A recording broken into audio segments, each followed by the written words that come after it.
Heading north from this town, another 300 miles would bring one to the boundary of Bijulu continent, notorious for its miasma.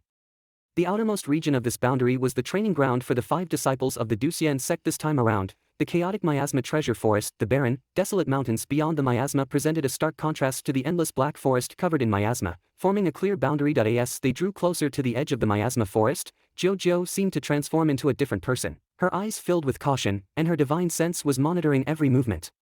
Within a few hundred miles, when she flew low with the others, she used her celestial power to create a white cloud, turning the large gourd into a 3-foot-long object strapped to her back. The mouth of the gourd was shrouded in a light blue glow, ready to be used as a weapon at any moment. Finally, they reached the edge of the miasma forest.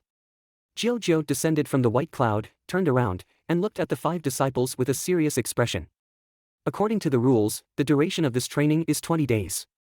Starting from the time you enter the chaotic miasma treasure forest, if you choose to exit before the 20 days are up, it will be considered a failure, and you will be punished when you return to the sect. Jojo blinked, her tone suddenly becoming much more lighthearted. Well, it's just a deduction of your monthly allowance or something, nothing serious. If you encounter danger, prioritize your lives. If you find it too challenging, withdraw immediately. Don't overdo it. I will wait for you here. Since the purpose of this training is to temper you disciples, I obviously cannot follow you around, nor can I serve as your personal bodyguard. This big guy can stay here too, waiting. Yuanling bowed and asked for permission. I was ordered to protect the 6th princess. I request your approval, Jojo replied indifferently. Would you like to stay here on your own, or do you want me to tie you up here? General Yuan, please wait outside. We must obey the arrangements of Master Zhou, spoke Yu Qingxian, exuding a subtle aura of authority, clearly accustomed to giving orders. I obey. Yuanling responded solemnly, then frowned at Yuan Qing. Yuan Qing immediately declared, General Yuan, rest assured, even if I have to risk my life, I will protect Sister Xianya. Yu Qingxian had no response to this, maintaining her usual iceberg expression. On the contrary, Li Changshou, who had been standing behind Jojo, had been glancing between Yuan Qing and Yuanling. Indeed, I still think these two are up to something sneaky. Jojo cleared her throat and continued, I have 2 pieces of advice for you. First, support each other inside. Remember, you are fellow disciples. Try to avoid acting alone. Yuan Qing, Xianya, the 2 of you have higher cultivation levels. If you have spare capacity, look after the others. Yuan Qing smiled and said, Master, rest assured. Yu Qingxian also said, Understood, Master. Jojo the Immortal continued, Second, do not be too greedy for opportunities, nor risk your life for medicinal herbs. Precious spirit herbs are often guarded by fierce beasts, and you all would make the perfect nourishment for them. At this point, Jojo suddenly reached out and lightly pinched Yu Qingchuan's cheek, especially you, with your delicate and tender skin. Master, please behave yourself, Yu Qingxian frowned and said, while Jojo let out a series of strange chuckles. Wow, so smooth. I'm really envious of your natural beauty. I'm not like that, with my dry skin, and no one following me around calling me Sister Jojo. Sister Jojo. Amidst the laughter, Jojo took out 5 moon-shaped jade stones from her arms and threw them to the 5 disciples. Here, these are jade stones for sending distress signals. If you run into trouble, just crush them, and I'll be able to sense it and rush in to rescue you. Using the jade stone means you've given up on this training. When you go back, there will be a deduction from your monthly allowance, but it's not a big deal. Go on now, be careful, don't actually die in there. The 5 disciples put away their jade stones, each of them bowed to Jojo the Immortal, and then, after applying miasma-avoiding talismans to themselves, led by Yu Qingxian and Yuan Qing, they headed towards the miasma forest. Li Changshou lagged half a step behind, because he first applied a miasma-avoiding talisman to his robe, then swiftly lifted the hem of his robe and applied another one to the inside of his thigh, and finally put a 3rd one on the back of his neck. This way, he was sure to be safe, without worrying about the talisman falling off accidentally.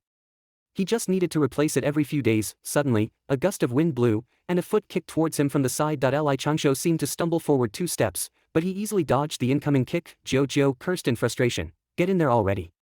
Remember to stick together. You're a 9th stage spirit transformation cultivator. What are you doing in this crappy place if you're so cautious? Take care, Master. Li Changshou turned around and bowed, his lips moved slightly, and he said something to Jojo through voice transmission. Then he quickly caught up with the others, bringing up the rear. The miasma came surging over.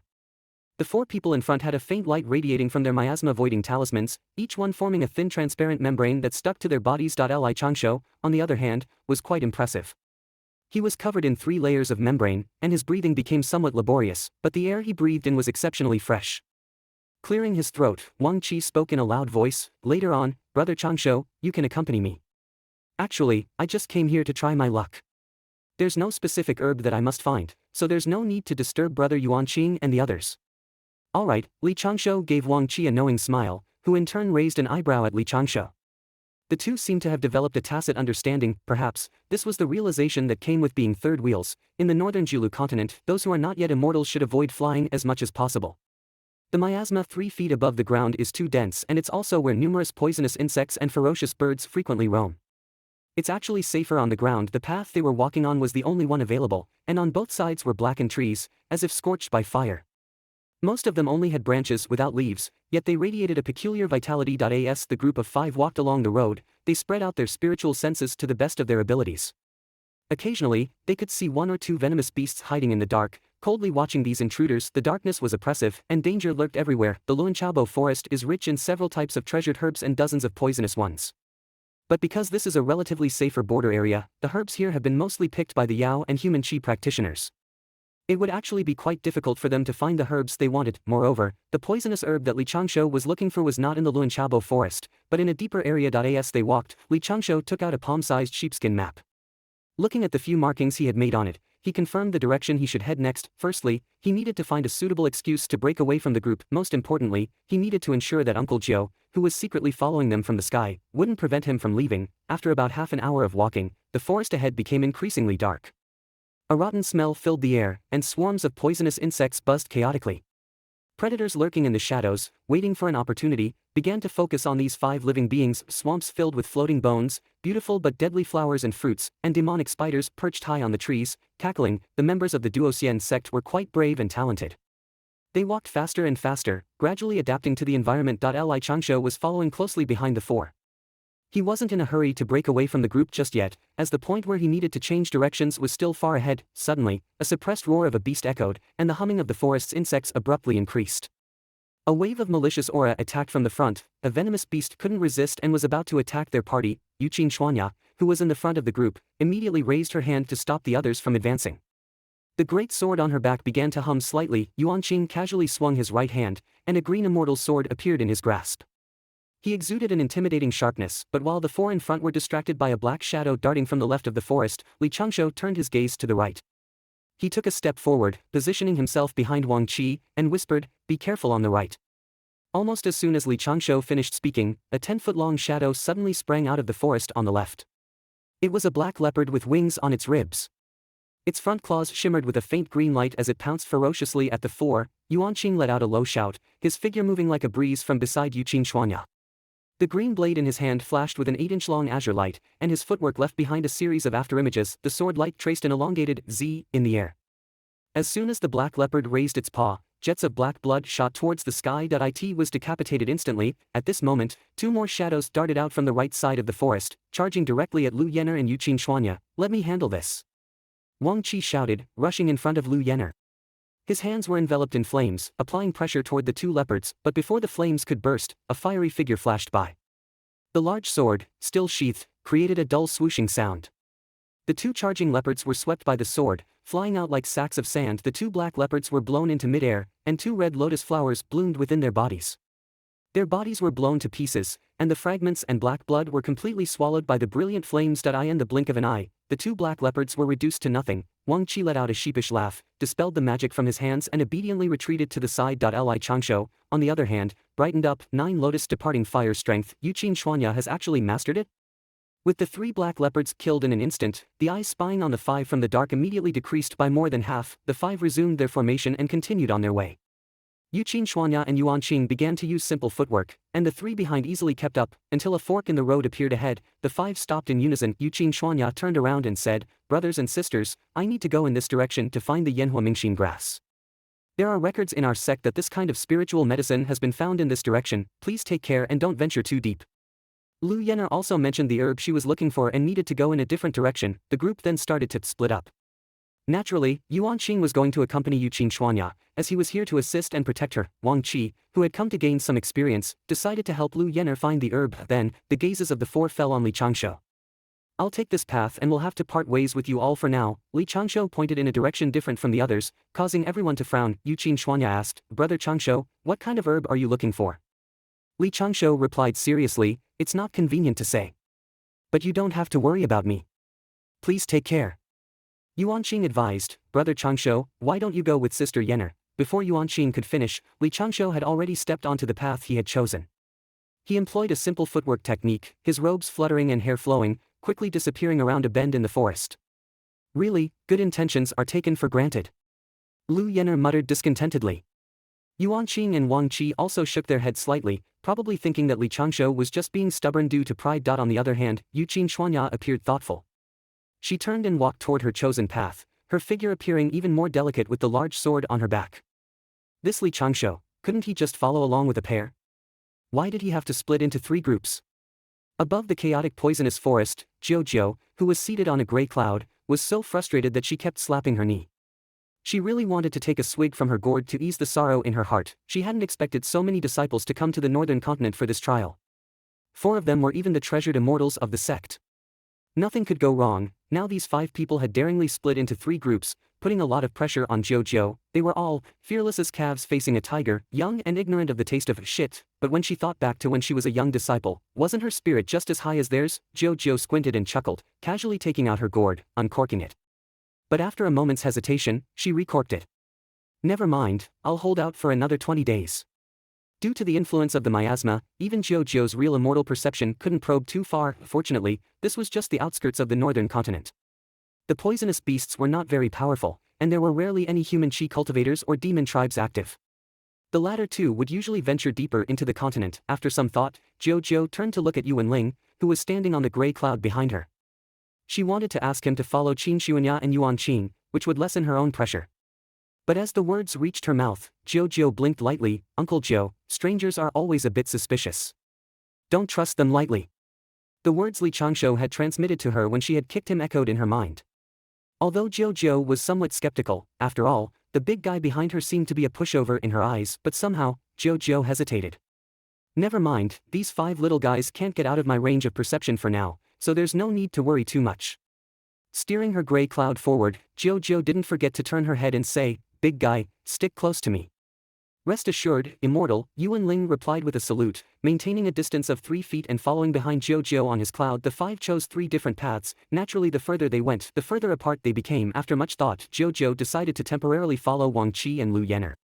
She was more at ease with Yuanqing and Qin Sunya. For Li Changshou, although Jiu was quite concerned, it was not possible to ignore the pair and protect him, a lone ranger, directly.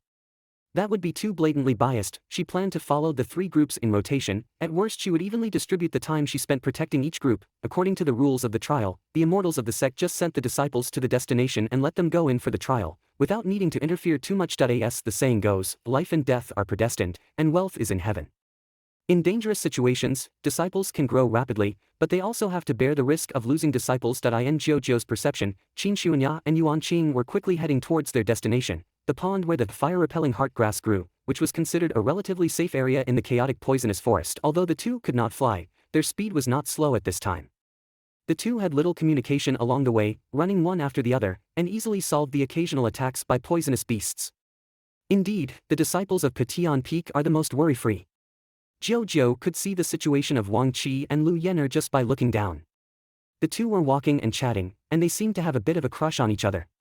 Although they were often attacked by poisonous beasts and insects, they handled it calmly. The 2's strength was quite good. Although not much has happened, it's somehow a bit annoying.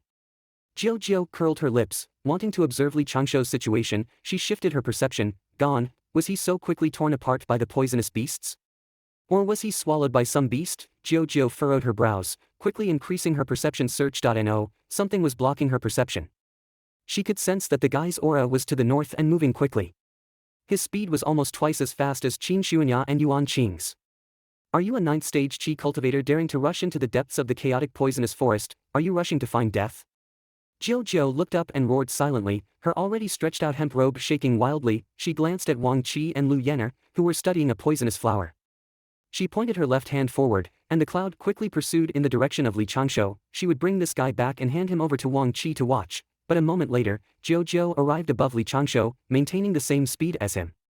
She looked down for a while, her brows furrowing deeper. This guy seemed to be using a concealment talisman to shield his own aura, which could indeed avoid being discovered by beasts at a distance, and Li Changshou was not recklessly flying while on the way, but was using a sophisticated technique called the dragon-seeking cloud step. He even produced afterimages under his feet, pushing his 9th stage chi cultivation to the limit. No, that medicinal cauldron hanging around his waist, Jiu sniffed and detected a strange smell. She pondered for a moment, then her face lit up in realization that it was actually red sun poison dragon saliva. Red sun poison dragons lived in the North Sea and enjoyed eating poisonous beasts and ordinary creatures. However, due to their excessive brutality and indiscriminate killing, they had damaged their already scarce dragon luck and had been largely eradicated by the dragon clan tens of thousands of years ago. This red sun poison dragon saliva was not a rare treasure, but it was also quite valuable. Jiu didn't know where Li Changshou had managed to get a piece. With this thing hanging around, ordinary poisons would indeed not dare to approach. No wonder Li Changshou dared to rush forward so recklessly. Jiu's eyebrows twitched slightly. She muttered to herself, "This guy has made a lot of preparations. It seems he really has some urgently needed medicinal herbs to find. What does he want to find?" A rough voice came from behind her. "Why doesn't the immortal go down and ask?"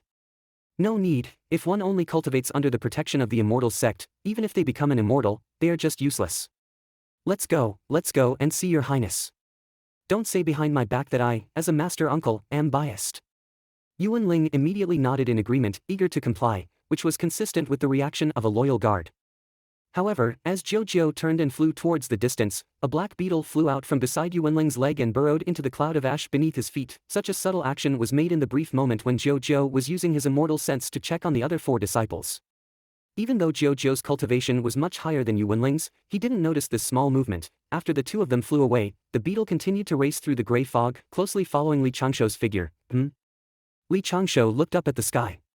During his rapid flight, he faintly sensed something unusual, as if a pair of eyes were watching him from above, but after careful investigation, he found nothing out of the ordinary. "Uncle Master, not likely."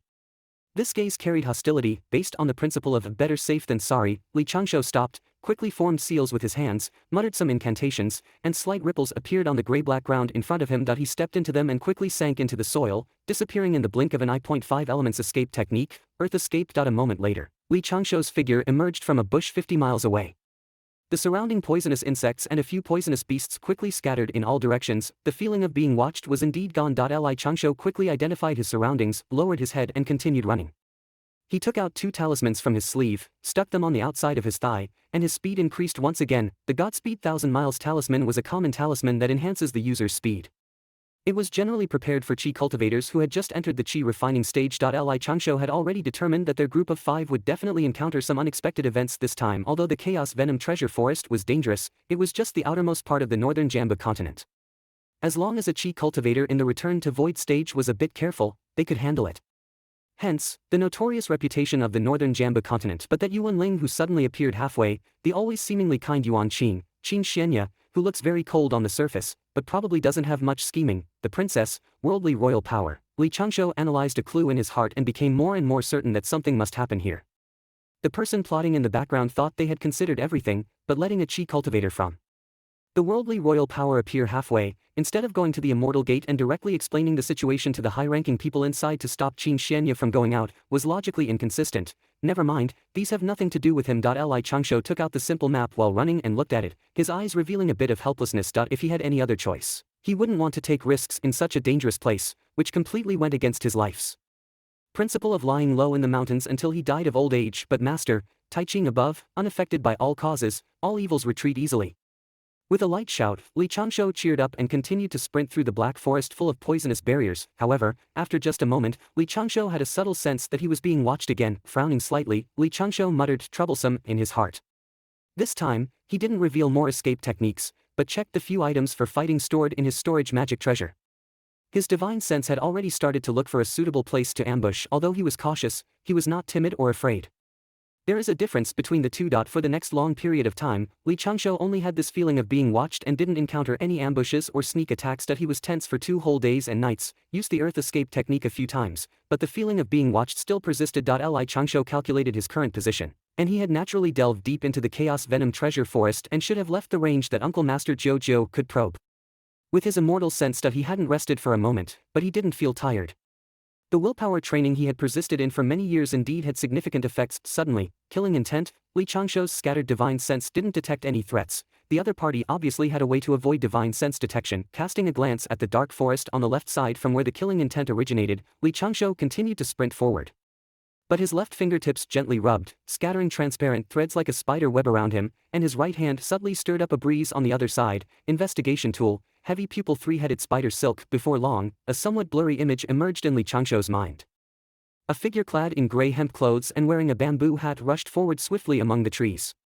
The figure's form was slightly distorted due to the excessive speed, and a light gray energy shield was held up around the body. The only information that the triple-eyed spider web could capture was this: according to Li Changshou's observation, this person had a strong agility, the long knife around his waist was likely a deadly weapon, and a fierce aura enveloped him, suggesting he was accustomed to bloodshed. Taking a deep breath, Li Changshou circulated his energy, and his running speed suddenly increased. Shortly after, the person who had been obstructing him from the side also picked up speed, subtly adjusting the angle of his charge, aiming undoubtedly at Li Changshou. The opponent's cultivation level was initially judged to be at the 6th or 7th stage of the Return to Void realm, but it's possible that the opponent had concealed some of his cultivation, so on second assessment, it was determined to be around the 6th stage of the Return to Dao realm. As the opponent was chasing him using agility rather than the more efficient flight technique, the chances of the opponent having achieved immortality were extremely low. Li Changshou furrowed his brows, realizing he had indeed been drawn into a strange situation. How should he handle this? Li Changshou's first reaction was to use a concealment technique to escape,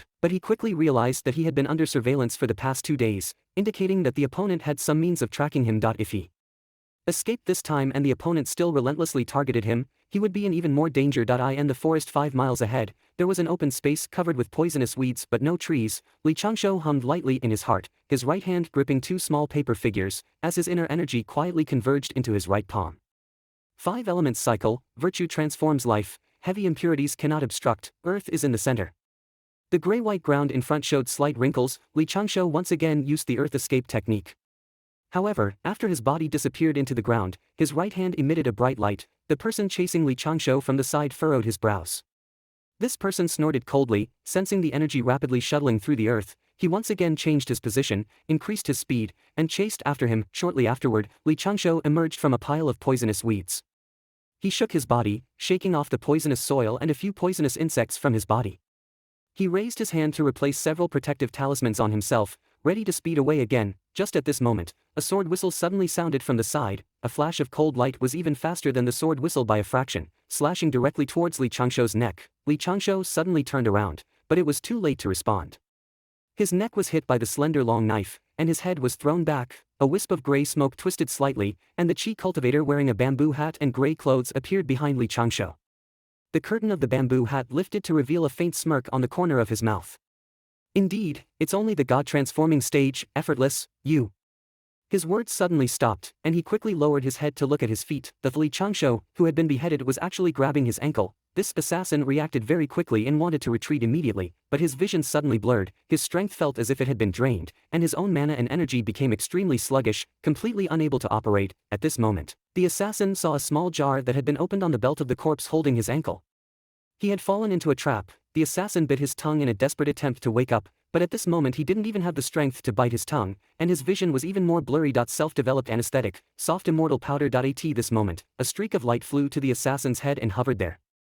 It was a paper umbrella inlaid with various spirit stones, looking somewhat peculiar. The paper umbrella just made a slight turn, the spirit stones embedded on it scattered, and an isolation array with a diameter of 15 feet appeared out of thin air, using the treasure umbrella as the array foundation, instantly separating this place from the outside world. Self-developed magical tool. Sky-changing treasure umbrella. Li Changshou slowly emerged from the ground, raised his right hand, and 3 paper figures grew against the wind.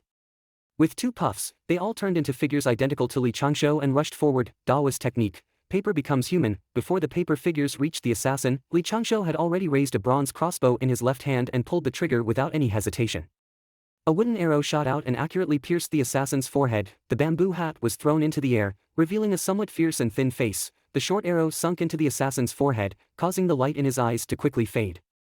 The assassin let out a last moment of life's roar, but it was still weak. As soon as he opened his mouth, the 3 paper figure clones had already charged. Paper figure 1 threw out 3 long nails, directly piercing the assassin's 3 dantian areas, locking his 3 souls and fixing his 7 spirits. Paper figure 2 quickly formed seals with both hands, opened his mouth and spewed out a shallow white flame. This flame completely enveloped the assassin's figure. The assassin's body was directly ignited by this white flame, like a snowman meeting a continuous boiling water, quickly melting that he didn't even have the chance to scream. Paper figure 3 recited words with a strong voice, using the soul-calming and ghost-destroying spell. and the ripples in front of him scattered the illusions that appeared in the white flame instantly. By this time, the assassin had already scattered his soul and spirit, leaving only a small remnant body being swallowed by the white flame. Li Changshou was still not at ease. He threw out a thumb-sized treasure bead. The bead gently rotated, absorbing the faint green light, leaving no residual soul for the opponent. Holding the bronze crossbow, Li Changshou walked a few steps forward and carefully held the treasure bead. At this time, the white fire had extinguished, leaving only a small pile of charred ashes, half a sword blade, and a small ring on the ground. The three paper figure clones sat cross-legged at this moment, and began to recite scriptures quickly. One paper figure recited the Taoist scripture for guiding souls, one recited the widely spread Western teachings rebirth mantra, and one recited the Taoist disaster removal and blessing mantra. Li Changshou casually captured the jade ring into his palm, not in a hurry to break the prohibition on it, just wrapping it layer by layer with mana and throwing it into his spare storage magical tool numbered 4. Afterwards, he stared at the treasure bead for a few moments, showing a look of understanding, bypassed the three paper figures and began to use the earth escape technique. When the three paper figures quickly finished reciting their respective scriptures, small ripples just appeared on the ground. Li Changshou waved his long sleeves, the small pile of ashes left by the assassin scattered with the wind. The three paper figures jumped up in unison, turned into three palm-sized pieces of paper in midair, and flew back into Li Changshou's sleeve, closing the umbrella. The spirit stones returned to the umbrella surface, and the large array disappeared instantly. Li Changshou joined his left hand into a sword finger, a streak of sword energy surged out, piercing the poisonous fog above, and accurately hit a black beetle, which was instantly blasted to pieces. This series of actions was done in one go, as if it had been rehearsed countless times before. Li Changshou turned his head again to look at the ground that had returned to normal.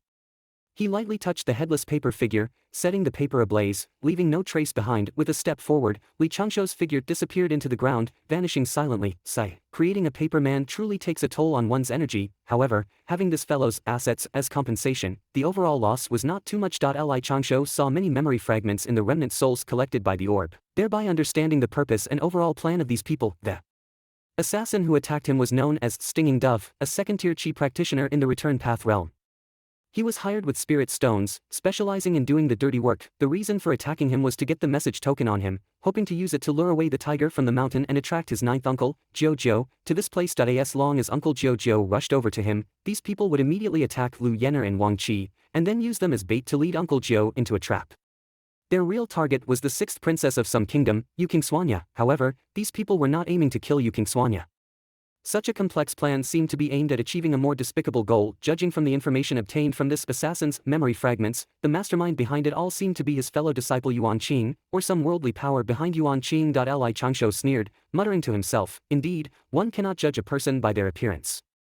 Most of these nice guys are just illusions, but all of this had nothing to do with him. If the other party went to such lengths to trap Uncle Jiu, they obviously didn't dare to face him head-on.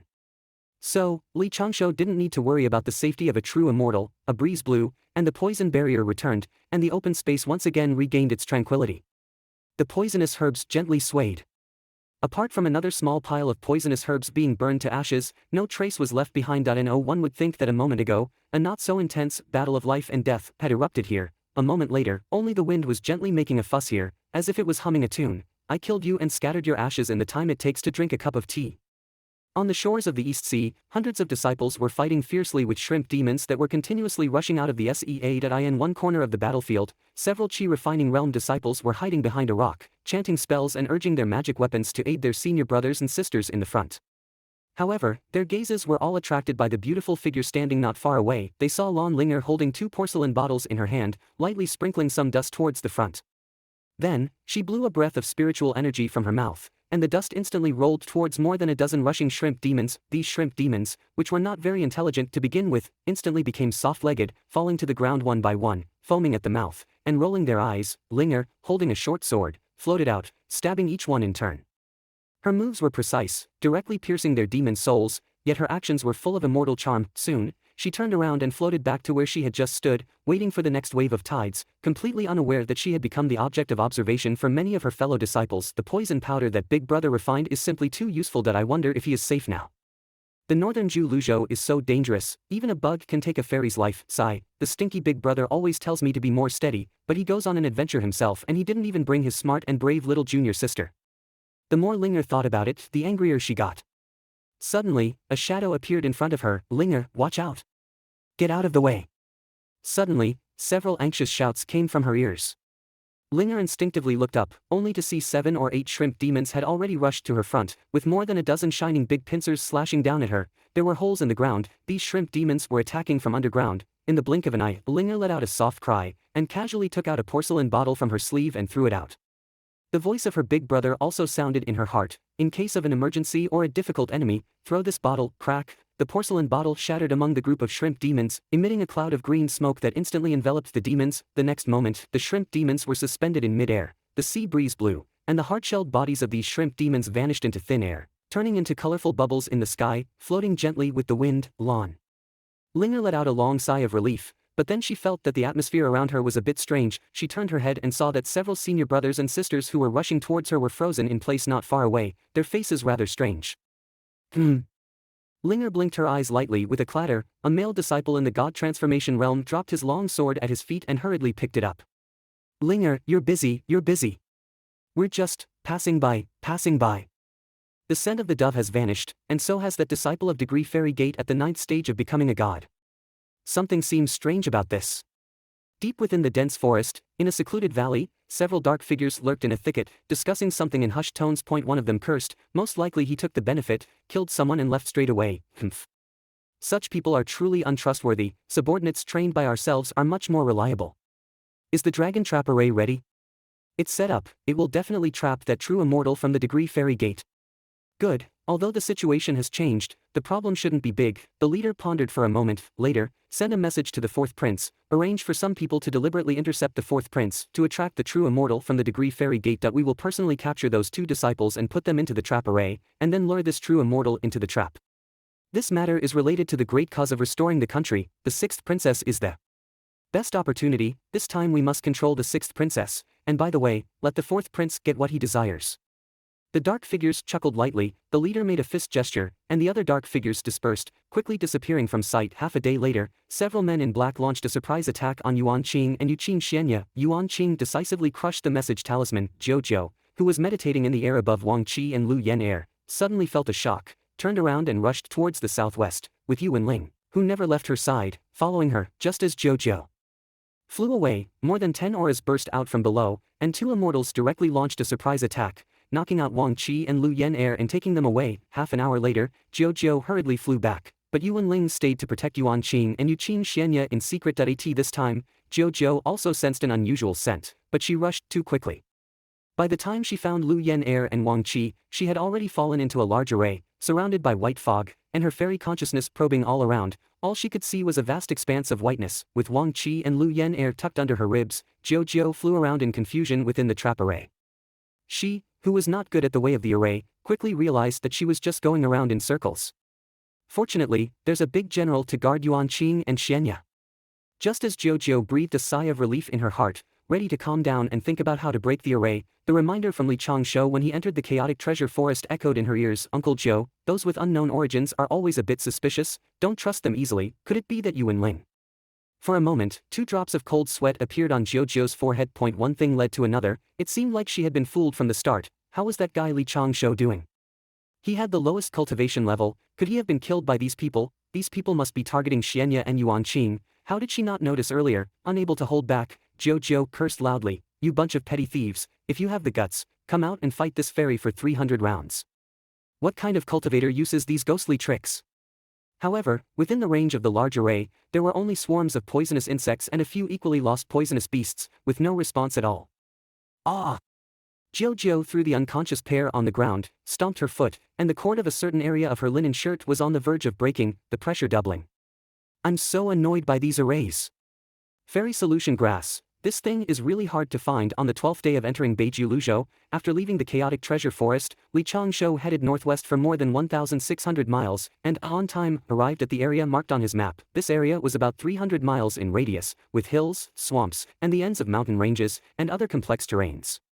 Because it was slightly deeper into Beiju Luzhou, the poisonous beasts and insects were much more vicious than the outer areas. Li Changshou maintained utmost vigilance, carefully searching for the poisonous grass he was looking for, but after 6 days of continuous searching, although he had collected many types of poisonous grass and spirit medicines, he still did not find any trace of his main target. For venturing into Beiju Luzhou this afternoon, he suddenly encountered a poisonous Rain, and the rainwater that fell from the sky was all highly toxic. Li Changshou did not dare to move rashly. He found a nearby cliff, opened a hole in the cliff wall and crawled in. His spiritual consciousness probed all parts of the mountain wall, waiting for the rain to stop before continuing to search for herbs. In the past 6 days, he had almost finished searching this area, but he still could not find any trace of the fairy solution grass. Fairy solution grass, oh fairy solution grass. Why must you play hide and seek like this? Wouldn't it be better for us to meet happily? Li Changshou yawned, sat cross-legged in the cave, adjusting his condition to the best that he had obtained the information from an ancient book, which mentioned that this area had fairy solution grass growing. Coming here directly to search was the least cost way to obtain this herb. If he really couldn't find it, Li Changshou decided to try his luck in the town he passed before on his way back. Even if he had to spend all the spirit stones and treasures he had saved up from his years of swindling. Frugality, it would be worth it to exchange for a fairy solution grass. If this road still doesn't work, then Li Changshou had no other way. He could only make plans after returning to the mountain. The heavy rain came quickly, but showed no signs of leaving for a while. Li Changshou also rarely had the chance to rest, slightly relaxing his tense spirit. Although he had a small pinch of red sun poison dragon saliva, which kept him free from poison, he found it hard to tell himself not to worry. In such a dangerous place, Uncle Jiu should be fine. Thinking back to the chi refiner he killed 9 days ago, Li Changshou took out the soul-capturing bead to look at the memory fragments again, but the residual soul inside had already dissipated. Whatever, it has nothing to do with me anyway. This group has a meticulous plan, with Yuan Qing, the warm-hearted man, as their inside informant.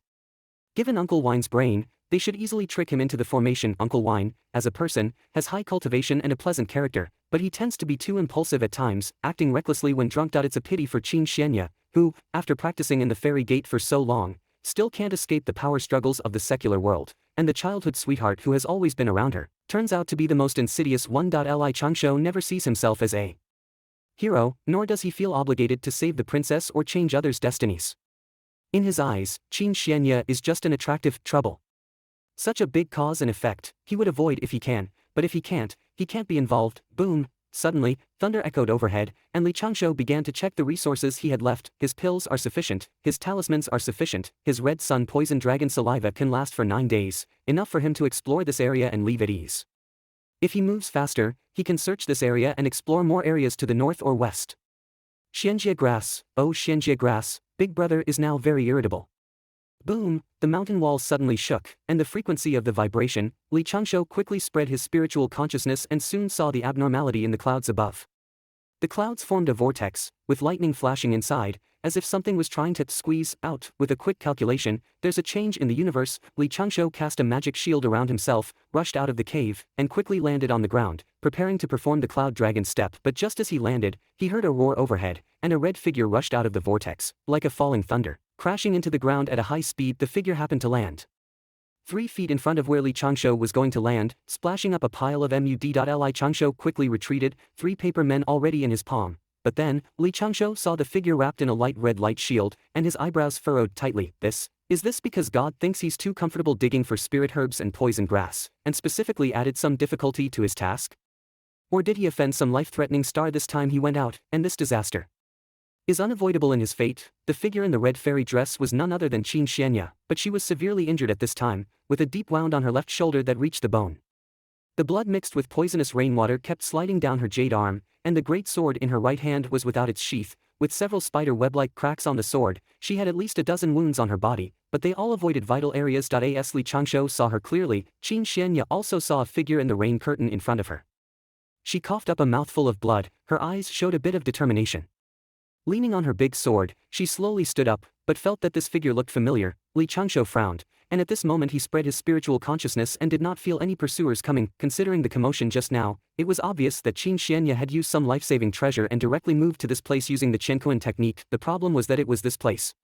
Facing a fellow disciple in distress and not helping, if Qin Xianya survives and returns to the sect to accuse him, it would be enough for him to suffer. But Li Changshou didn't want to get involved in this dispute, which had nothing to do with him in the first place. Although being accused would indeed be troublesome, it would just result in deductions from his monthly allowance. The rain is so heavy, the sight is completely blocked, I can't see anything. Li Changshou muttered to himself, calmly turned around, facing the cliff behind him, and quickly started to form the mud escape technique with his hands, waiting online for Yugong. Urgent. Chang. Brother Changshou. Qin Xianya looked at Li Changshou's figure in the rain curtain somewhat bewilderedly, coughed up a mouthful of blood, and urgently said, "You go quickly, don't mind me, your cultivation is too low, they are numerous and powerful." Before she could finish her words, Qin Xianya's eyes closed weakly, her breath completely chaotic, her injuries erupted, and she fell onto the muddy ground with her sword. Lightning appeared in the dark clouds above, and the sound of rain became even more noisy. "Forget it, seeing that you still have some conscience, I'll use the earth escape to take you halfway. After that, I really can't manage it, I can only leave you to your fate." Cough! Cough! With just a couple of coughs, the pain that spread all over her body jolted Yuqin Zuenya awake from her slumber. Where was she? Yuqin Zuenya sat up cautiously, her dark eyes flashing with a faint red light. The dim cave suddenly became clear as daylight in her vision. As a cultivator who had already reached the 4th stage of the void-returning realm, it was effortless for her to see in the dark without any need for special training or spells. The first thing that caught her eye was the large round stone at the entrance of the cave. The stone was likely excavated from this very spot, fitting perfectly with the contour of the cave, with only a few slits around it allowing a trace of light to seep through. It must be night outside, the light faint, her spiritual senses spread out, detecting only a few poisonous beasts within a few miles. Apart from herself, there was no other human presence. Had she been saved? Images surfaced in her mind. She remembered being surrounded by a group of bandits, captured after a tough battle, and when they were preparing to infest her with a goo bug, she got a chance. She tore open the life-saving talisman given by her master and teleported thousands of miles away. Such teleportation was unpredictable and extremely risky. Fortunately, she landed in a place where a heavy rain was falling, and in the rain curtain, she saw the fellow sect brother she had just recently met. Did he save me? She glanced at the 2 stacks of talismans and several porcelain bottles placed not far from her hand, and Yuqin Zuenya paused for a moment. Then, she looked down at herself. The somewhat pale face suddenly blushed, and she gently bit her pinkish thin lips. What a pity, such a rare shy look on such a beauty, and there was no one to appreciate it. Li Changshou had slipped away a long time ago. The reason for Yuqin Zuenya's sudden shyness was the more than 10 wounds that had been bandaged all over her body. The wounds were bandaged with hemostatic chi bandages, a clean hemp cloth soaked in various medicinal soups that all disciples of the Du Xian sect could receive. To be fair, the bandaging was perfect. The inside of the hemostatic chi bandages was coated with a healing and detoxifying ointment. By now, most of her injuries had healed significantly, and only the pain remained, but the wounds on her shoulder and left ribs were very deep, and when bandaging, it had to pass over her chest, requiring her to slip down her long dress from her shoulders. Besides, there were also the legs, waist, and other more private areas. All were. Yuqin Zuenya suddenly raised her right hand and slapped herself, saying firmly, "Brother Changshou saved my life and patiently healed me. How can I doubt his integrity?" Her gaze quickly returned to its usual clarity, and her internal view was also calm. Her overall condition was near recovery. Clearly, her breath had been adjusted by someone. Tilting her head, she looked at the spot where she had just lain and found a neatly folded piece of sheepskin that had been used as a pillow for her. It was stained with a bit of blood and seemed to have some writing on it. Upon picking it up, she saw a passage written on it and a simple map drawn. "Don't think too much about helping each other as fellow disciples. This place is 2,000 miles away from the chaotic miasma treasure forest. A map is attached below, and you can leave this place by taking a detour. Value your life above all else. There are miasma avoidance talismans, stealth talismans, detoxification pills, and vitality-nourishing pills on the side. A word to my junior sister, people's hearts are hidden behind their stomachs, don't trust them lightly, the road ahead is dangerous, take care of yourself." A handsome guy who doesn't want to reveal his name, left. Yuqin Zuenya blinked her eyes, looking at the last line of words. A little puzzled about its meaning, the writing was quickly fading and disappearing. But in a few breaths, it had completely vanished. Fortunately, the map below was not handled in such a special way. The terrain and proportions drawn on it were quite detailed, and it even marked Yuqin Zuenya's current location. It's worth mentioning that the detour route given on the map was completely opposite to the direction Li Changshou was going. This brother Changshou is truly a meticulous and kind person. Yuqin Zuenya frowned slightly, put away the sheepskin roll, and said solemnly, "Gratitude for a great favor should not be expressed in words. If Zuenya survives this time, I will give my all to repay brother's kindness." Having said that, she bowed to the sheepskin roll and then put the map away. Looking down, she saw that she was currently wearing the miasma avoidance talisman and stealth talisman on her shoulder. The spiritual power in these 2 talismans was still abundant, so there was no need to replace them immediately. After packing up the pills and talismans on the side, Yuqin Zuenya sat down and began to regulate her breath, trying to restore her condition to its best. Her great sword was lying in a corner at this moment, and the spiritual light on it was gradually recovering. Gradually, 2 figures emerged in her mind. The person on the left was her so-called childhood sweetheart, Yuan Qing, who had joined the Duxian sect with her and would quickly follow her once she appeared. Yuqin Zuenya had long felt that this fellow townsman and fellow disciple who always approached her seemed to be a hypocrite, so she always kept her distance from him, but she didn't expect that once he tore off his hypocritical face, he would be so vicious, so unbearable. What happened these days? Yuan Qing tried to trap her by any means, even wanting to infest her with a goo bug, trying to force her to submit and become his plaything, the justification for his future rebellion. If it weren't for the treasure talisman given by her master, she would have been controlled by the goo bug by now, and it would be hard for her even to seek death. People's hearts are hidden behind their stomachs. Brother Changshou's words are indeed true. Thinking of this, Yuqin Zuenya gave a bitter smile, feeling the coldness of the world and a mix of loss and anger in her heart. But among the two figures that surfaced in her mind, the one on the right. This figure, originally somewhat vague, was now gradually becoming clearer. However, only a side profile of a slightly turned head and the familiar silhouette from his memory were visible. Before this practice conference, Xianya had never met this elder brother, Changshou. When she found out that he, a ninth-stage god transmutation cultivator, was coming to Beijulu Island in search of medicine, she was only slightly surprised. What left a deep impression on Xianya was that this elder brother suffered from a condition where he would convulse upon touching a woman. Wait a minute, despite his condition, elder brother Changshou had endured the pain of convulsing and foaming at the mouth to bandage more than 10 of her wounds. What a selfless act, what a virtuous person. In her mind, Xianya wove a vivid image in a dark, narrow cave, an elder brother shaking all over, breathing irregularly, his limbs somewhat deformed, his face full of pain, but his eyes full of determination. Removed the unconscious girl's fiery red fairy skirt. Slap, Xianya raised her hand and slapped herself. Changshou endured such pain to save me, and I just questioned his character. Xianya, when did you become so petty? She bit her lip and bowed to the sheepskin map again. If I ever have the chance to repay elder brother Changshou, I must not hesitate or be stingy. With this resounding vow, Xianya's gaze became even more determined. She tidied up the items around her, then grabbed the hilt of the great sword. She knelt down, her blood-stained skirt spread out around her, her left hand pointing upwards, standing in front of her, her whole body trembling. Survived to expose Yuan Qing's true face, to repay elder brother Changshou's kindness, to warn her father to be wary of these rebellious villains. Xianya's right hand, gripping the great sword, began to glow with a fiery red light. 9 elements spirit, 1000 lotus heart. She chanted softly, as the great sword in her hand burst into flames, revealing clear patterns on its surface, and the original cracks on the blade quickly disappeared. Her long hair fluttering, fire lotuses floated around Xianya, reflecting her delicate skin and illuminating her starry eyes. Immortal in the north, human in the south, heaven-swallowing cloud fire, shining across the 4 seas, fire Lin Jian Xia, open. With a clang, a sword cry resounded for 10 miles, the round stone at the cave entrance exploded, and a fiery figure quickly rushed out of the cave, surrounded by a dozen flying swords. After dashing a few dozen feet, Xianya hid the fire around her body and quickly disappeared into the miasma-filled dark forest. Heading southwest. Heading northeast, she dashed away. Based on my intuition, this direction should be southwest. As long as I follow the map left by elder brother Changshou, I can avoid those villains that I must survive and return. Meanwhile, 600 miles north of where Xianya was hiding in the cave. Li Changshou was crawling on a cliff, carefully searching for cracks filled with miasma. After half a day of work, Li Changshou could only shake his head and leave this place. In this way, in the area recorded in the ancient books where the Xianjia grass grew, it was confirmed that there was no harvest. Li Changshou found an open place to sit down cross-legged, holding a dagger in his hand, and drew all the areas he had searched on the ground, then fell into thought that he would continue looking north for another 2 or 3 days. He had put in so much effort to find the Xianjia grass, and he was not quite willing to give up, especially since he had prepared for this northern exploration plan for so long. Keep trying. Patting his knees, Li Changshou stood up and headed north, leaving only his afterimages in the night. Perhaps because of yesterday's heavy rain, there was a slight gap in the miasma cloud in this area. An ray of moonlight just happened to fall on Li Changshou's path. Li Changshou also had a bit of a literary illness in his heart. He found a good position and cover, stood in the moonlight and looked at the moon a few times. The moon is so long, cough, its shape is so white, its buds are round and big. The poison fog surged, and the hard to come by moonlight was instantly cut off. Am I getting old?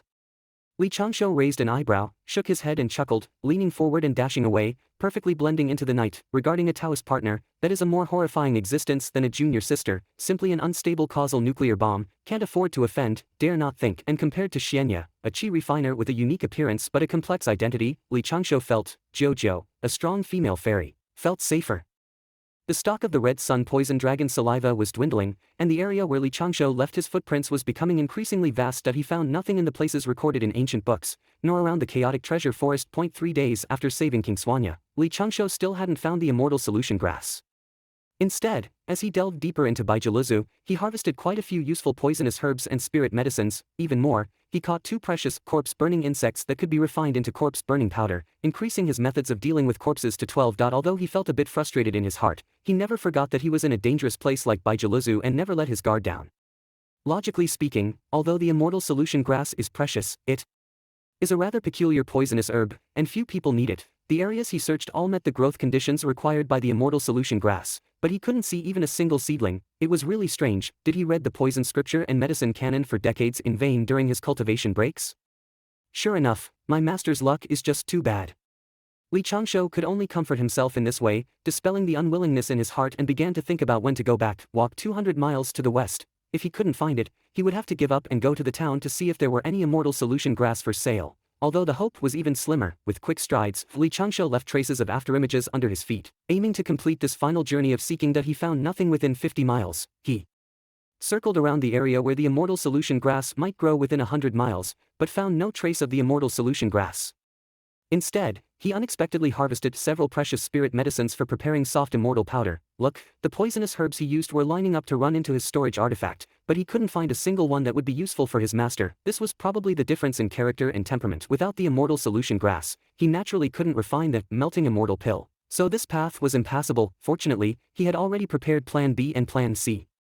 Although they were not as safe as the melting immortal pill, they could still help his master somewhat. Buzz the spiritual energy of heaven and earth fluctuated. Was someone fighting? Li Changshou's spiritual sense immediately probed towards the source of the fluctuation, but the miasma in front was too dense and the poisonous gas was also fluctuating, limiting his effective probing range to just over 20 miles. It seemed like there were chi refiners fighting 30 miles away, and his spiritual sense captured several figures moving about. Was he approaching the area where those loose cultivators were active? There are many chi refiners active on the borders of Baijiluzu. They usually delve thousands of miles into Baijiluzu to find some precious exotic flowers and fruits, which they then trade for cultivation resources. For example, the thorny dove that was killed in retaliation earlier had already reached the returning Dao realm. On days when there were no dirty jobs, it also relied on this kind of hard work to earn cultivation resources. Li Changshou immediately had the idea to retreat. He stopped and hid behind a rock, thinking carefully. He had already checked the areas recorded in the ancient books, and there were chi refiners fighting in the direction he was going.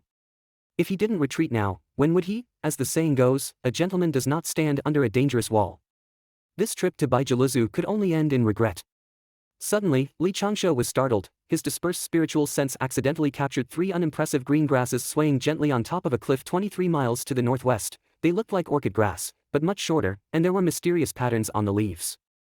Each plant was wrapped in a faint halo. Immortal solution grass, the immortal solution grass that could poison a primordial immortal to death and severely injure a true immortal's soul. And judging by the number of demonic patterns on it, the one in the middle was at least 3,000 years old, and the companion grass on both sides was also over 1,000 years old. Li Changshou almost jumped out from behind the rock.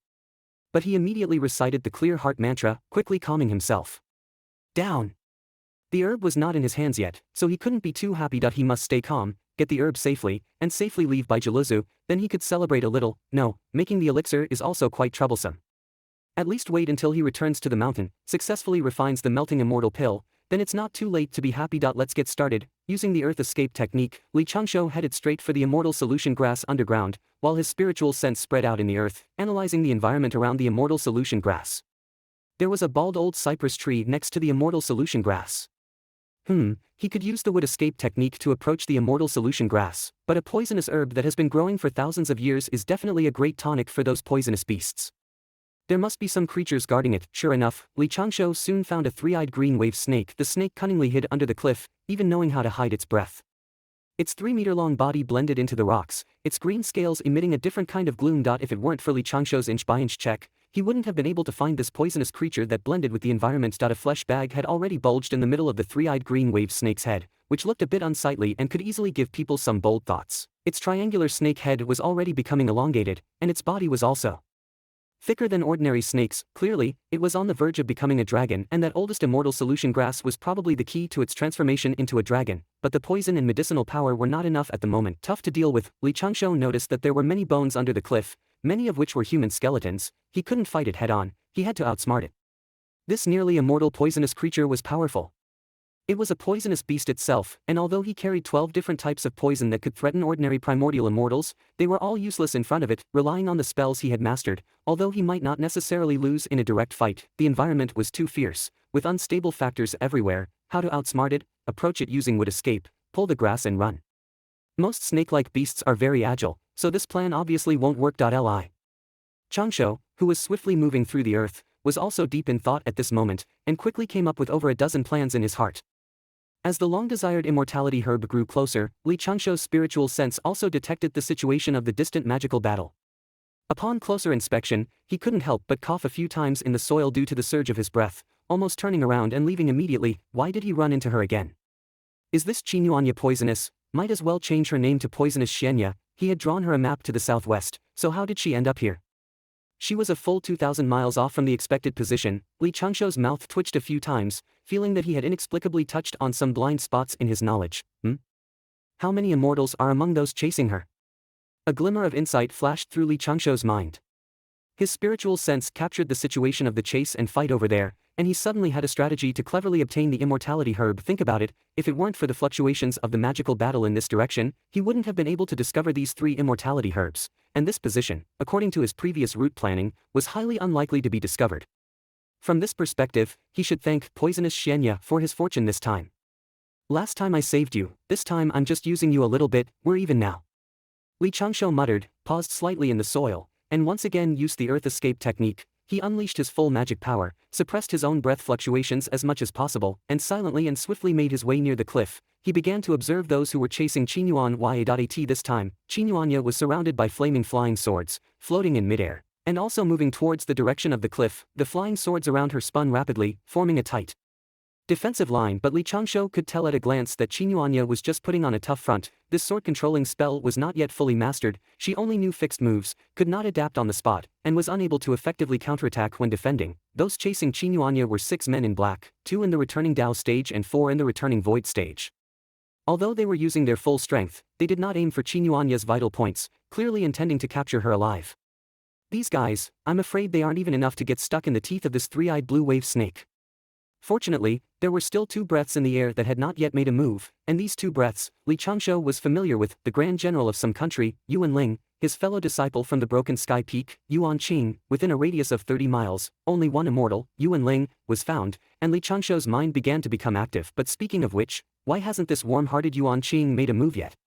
Just dragging it on like this, does he really think there are no strong people in his sect? Although the Duxian Gate is only considered a medium-sized cultivation sect, it is widely recognized as one of the 3 immortal sects, and the worldly power, even if it has a few immortals, is not considered by the Duxian Gate. If Uncle Jojo and the other 5 don't return to the mountain gate at the agreed time, there will certainly be immortals coming north to search for them.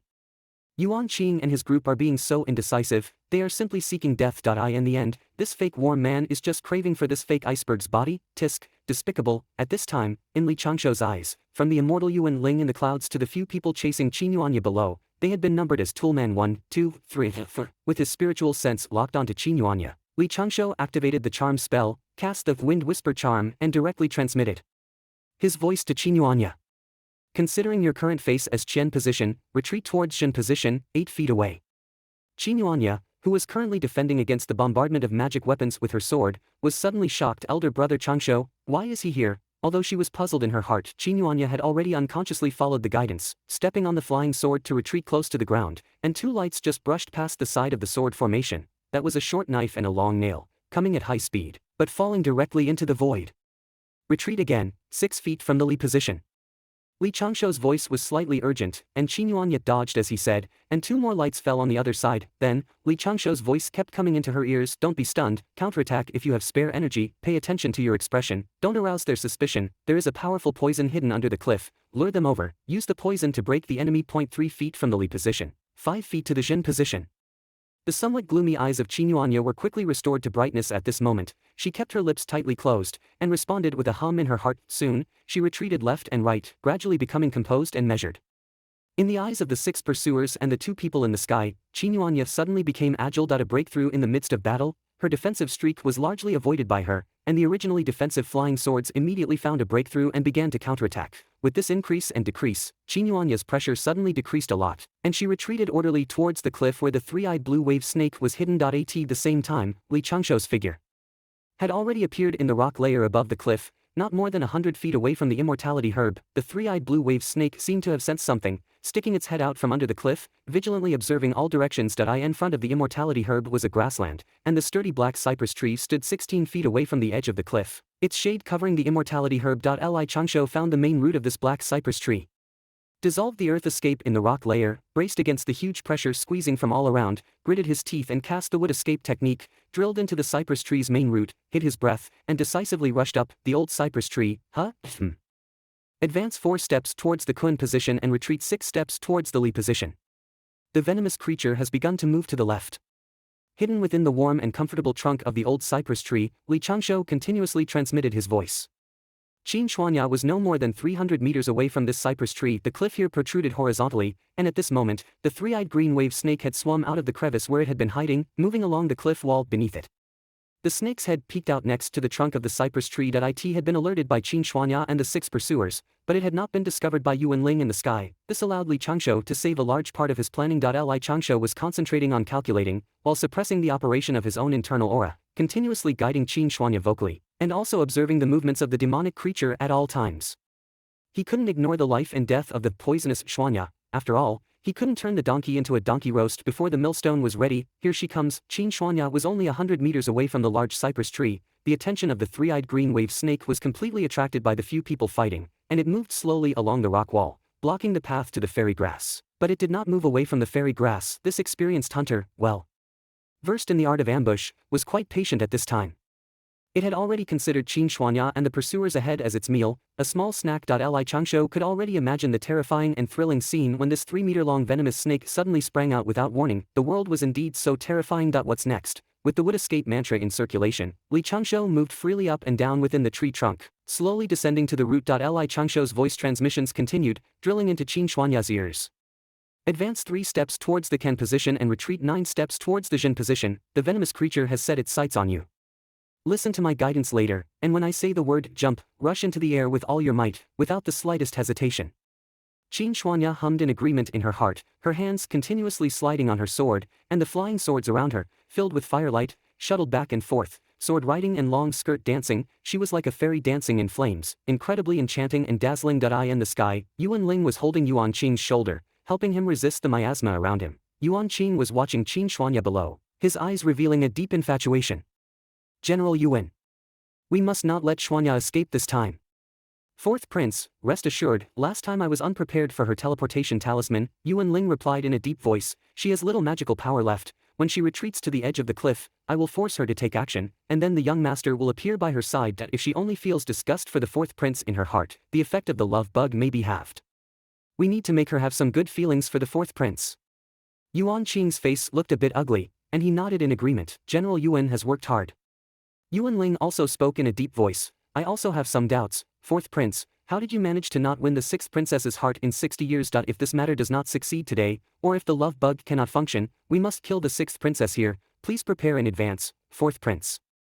Yuan Qing clenched his fist tightly, his eyes showing a bit of anger, but he did not say much. Below, Qinyuanya had retreated near the cliff and was about to enter the area covered by the cypress tree canopy. Li Changshou, who had already descended to the tree root, suddenly had a glint in his eyes, and the word jump was transmitted into Qinyuanya's ears through the curse. Firelight burst under Qinyuanya's feet, and her graceful figure soared into the sky, causing several rays of light to fall empty. The 6 people who were pursuing Qinyuanya were unaware of the danger ahead and directly rushed into the area covered by the cypress tree canopy. They had no intention of stopping, they all wanted to rush forward a few steps and then jump up to continue the chase, not knowing that the edge of the tree canopy was a life and death red line. Whoosh! The sound of breaking through the air suddenly rose, and the three-eyed green wave snake, which had been waiting by the cliff for a long time, sprang out without warning. Yuanling in the sky yelled, retreat quickly. But at this moment, the masked man on the far left had already been bitten by the open mouth of this venomous creature, its sharp teeth closed, and with a fierce tug of its snake head, the man was instantly torn in half. Hidden in the root of the old cypress tree, Li Changshou secretly thought that if he were to confront this venomous beast head-on, he might not win. The remaining 5 people wanted to retreat immediately. But how could the three-eyed green wave snake let go of the delicious food that had come to its mouth? Its snake tail whipped out several afterimages, directly smashing one person to the ground, and blocking the retreat of the others. The fine scales all over its body opened, spewing out a dense, highly toxic fog, immediately enveloping the remaining few people. Damned beast dares to do this! A roar of anger came from the sky, and then a burly figure broke through the clouds, first throwing down the axe in his hand, and then directly pouncing on the three-eyed green wave snake. The three-eyed green wave snake with a horn on its head immediately sensed the threat and raised its head to hit the falling axe with its snake head. The meat bun on its head, which was shaped in a somewhat evil way, was actually the hardest part of its body. With a clanging sound, the giant axe was directly deflected, and the head of the three-eyed green wave snake slammed onto the ground, and that meat bun actually showed a slight crack, and a little bit of golden blood flowed out from within. The venomous creature was instantly enraged, its snake tail shook and bounced up. Yuan Ling, who had fallen from the sky, raised his hand to call back the giant axe, and was already wielding the axe to smash it down. At the root of the tree, Li Changshou held 3 paper men in his right hand, hesitated a little, and then took out the 4th one. A moment later, he took out the 5th and 6th ones. His left hand held his strongest sedative, the super soft immortal scatter. Li Changshou was waiting for the right moment to sprinkle the soft immortal scatter. He wanted to wait until the three-eyed green wave snake could no longer hold on before making a move. The three-eyed green wave snake was not afraid of poison, but Yuan Ling was. At the same time, Li Changshou did not forget to fully open his spiritual sense, scanning back and forth within 10 miles, to see if there were any hidden dangers. On the other side, Qin Shuanya had already followed Li Changshou's guidance and retreated to the back of the cliff. Without Yuan Ling's support, Yuan Qing didn't dare to stay in the clouds either. He finally took action himself, rushing towards Qin Shuanya from midair, holding a 3-foot green sword in his hand, trying to stop Qin Shuanya from leaving. However, at this moment, Qin Shuanya had no intention of retreating. She controlled the flying swords with a backhand, and instantly suppressed Yuan Qing. Even though Yuan Qing's cultivation was a small stage higher than Qin Shuanya's, he could only defend bitterly, but Qin Shuanya was divided into more than half of her mind. Observing the fierce battle on the cliff with her spiritual sense, she could feel that Li Changshou, who had been transmitting his voice to her, was there, but at this moment she had no idea where Li Changshou was, and she was gradually becoming anxious in her heart. However, the entire situation was under the control of Li Changshou, the tri-eyed barrel snake, perceiving Yuan Ling, who was at the early stage of the Yuan immortal realm, as the greatest threat, refused to back down.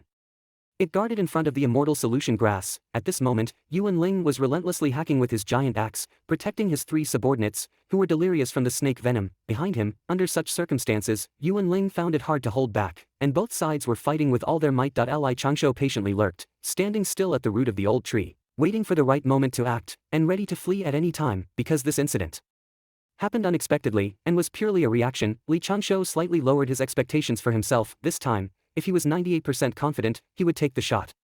Always chasing 100% certainty was not very realistic. After a short battle, half of the somewhat bare crown of the old cypress tree was chopped off. The waves of air chopped out by the giant axe added gullies to the cliff, causing half of it to collapse. The tri-eyed barrel snake was still not an immortal after all. Even when facing an early-stage Yuan immortal without any powerful magical treasures, it quickly couldn't hold up. Its body was hacked until poisonous blood flowed chaotically, and it was about to be killed on the spot. "You've had a hard time, big guy," Li Changshou muttered in his heart. With a slight shake of his left hand, the colorless aura in the supergrade soft immortal powder was enveloped by his magical power. He first sent it to the tree trunk of the locust tree, then quickly seeped it out of the trunk and quietly sprinkled it on Yuan Ling. Soon, Yuan Ling's movements became slightly sluggish, and he felt a bit dizzy. This snake's venom is incredibly potent. Yuan Ling cursed inwardly, his eyes bulging, filled with bloodshot veins. Despite feeling drowsy and lightheaded, he still let out a roar full of vigor. He dared not linger any longer and immediately launched a powerful strike.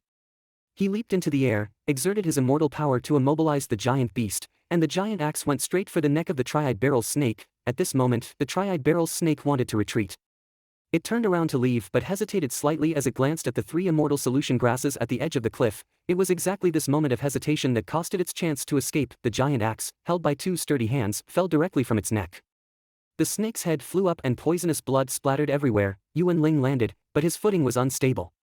He staggered a couple of steps and relied on his giant axe to prevent himself from falling in a disgraceful manner. He took out a bottle of antidote pills and poured them directly into his mouth, but his movements were increasingly sluggish. What kind of poison is this? How can it be so potent? General! A weak call came from behind. Yuan Ling wanted to turn around to help, but he wobbled and almost fell straight down. The antidote pills surprisingly had no effect, and his vision began to spin. Just then, there was a sudden whooshing sound from the side. A wooden arrow came from the side and pierced straight into Yuan Ling's neck.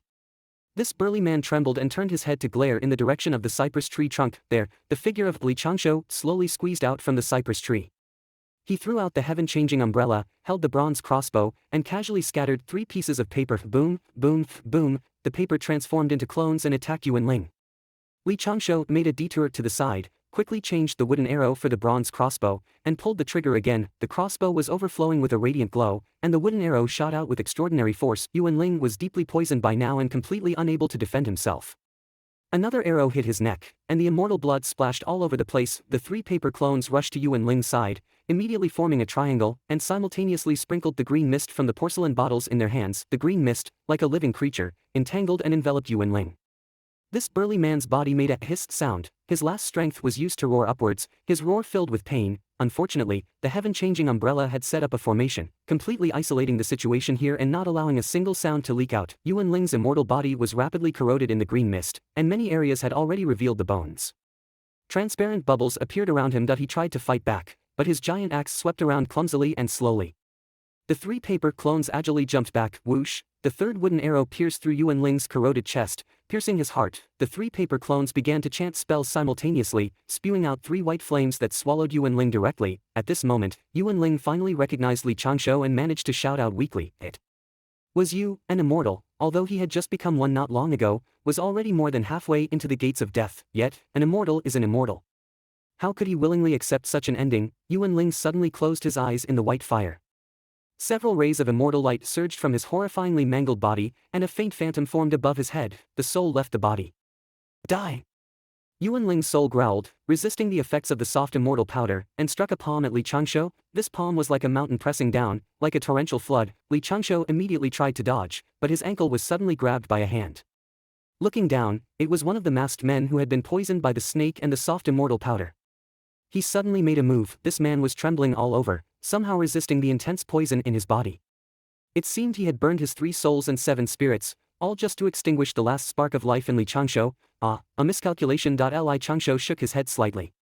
The palm above his head had already fallen, smashing his upper body directly. A cold smile appeared on Yuan Ling's soul. This kid's spells and calculations are indeed formidable, but he is still not an immortal. Whoosh whoosh, whoosh, whoosh. The whooshing sound came from under the cypress tree again. 7 long nails flew at high speed, simultaneously hitting various parts of Yuan Ling's soul. Each long nail was engraved with intricate prohibitions, and a pale white ghostly fire surged. Yuan Ling's soul looked down in some disbelief, only to find that the 3 paper clones around him had never stopped spewing fire.